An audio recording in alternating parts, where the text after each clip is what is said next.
kwamanye amazwe abafaka khona ama-lockdown kulama-payouts aphiwa abantu abangasebenziyo, kulama-payouts aphiwa ama-businesses ukuthi esurvive. Siyakhumbula last year uMnangagwa uke wakhuluma ukuthi kule 18 billion RTGS ezaphiwa ama-business labantu aba-affected, kodwa esikubonileyo sibona abantu bephiwa ama-300 RTGS which is $3 and khonapho abantwini abaningi abayiphiwanga leyo mali, ukuthi into edanisa kakhulu ukubana silohulumende ogijimela ukusebenzisa iforce, ocabanga ukuthi ukusebenzisa udlakela ebantwini, onganakiyo ngempilo zabantu, because awungeke uvalele umuntu nxa ungumuntu olenhliziyo right, awungeke uvalele umuntu engelakudla endlini. Njalo sikhangela ukuthi even odokotela bakhona baphiwa imithi yokuthi belaphe abantu, ukubana into edanisayo ngohulumende weZANU-PF ukuthi abantu ababusa beze behluleke betshontshe ilizwe behuquluze konke, beze behluleke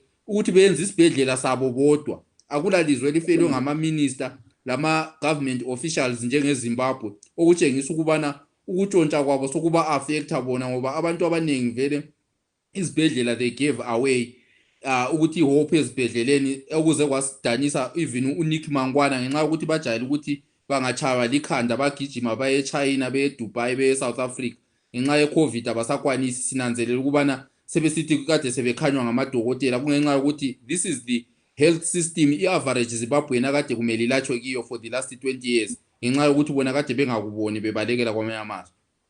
Kolide nangu uyakhuluma lapha ke uDube, ngena khona mkolide. Hello Chuma, I think unmute Babu Chuma. Yeah. Hello, usungizwa? Yes, ngikuzwa ba. Right. Ngiyamuzwa uDube Mthembu yakhuluma lapha. Thina umkhono omncane sibili uDonayo singeke sakwenelisa khona kwani uDonayo kube lama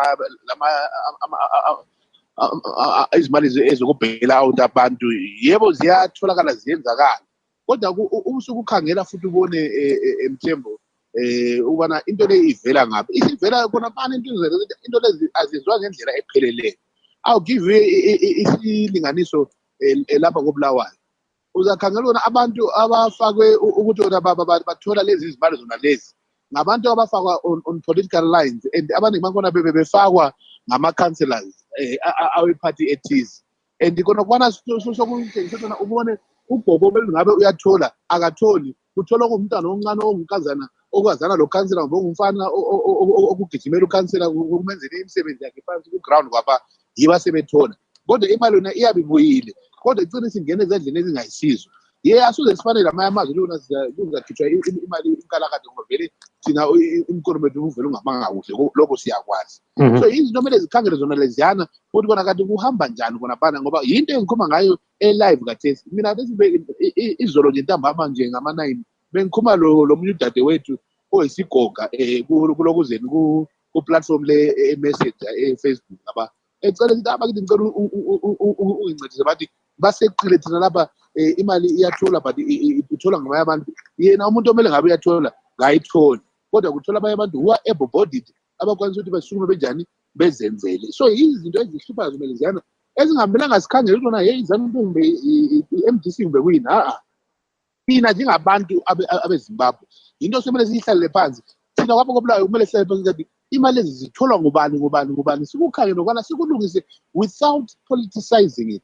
Yiko lapho zabona ukona sizaqasha umsebenzi opheleleyo, but iproblem zathi nxa sikhuluma so omunye segqoka ibhaji lakhe leZANU-PF, omunye agqoke ibhaji lakhe le-MDC, omunye agqoke lakhe lithize khona phana into yonke sinjani isithi sifa. Yiko ngihlala ngikhuluma mina sithi bona into eningi lapha siyazibulalela thina sodwa ngokupolitiza yonke into eyenzakalayo. Then bese sikhuluma even lapha nxa ubaba umlungisi ekhuluma ukuthi bona sesifelwe ngama-ministers and big people and stuff like that kungenxa yalokho nalokho.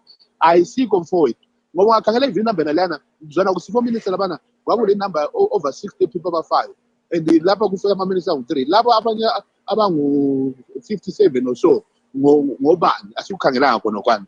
Izibhedlela zilungiswanga kuhle, kumele zilungiswe. Yizinto esizi-advocate for that. I'm advocating for that.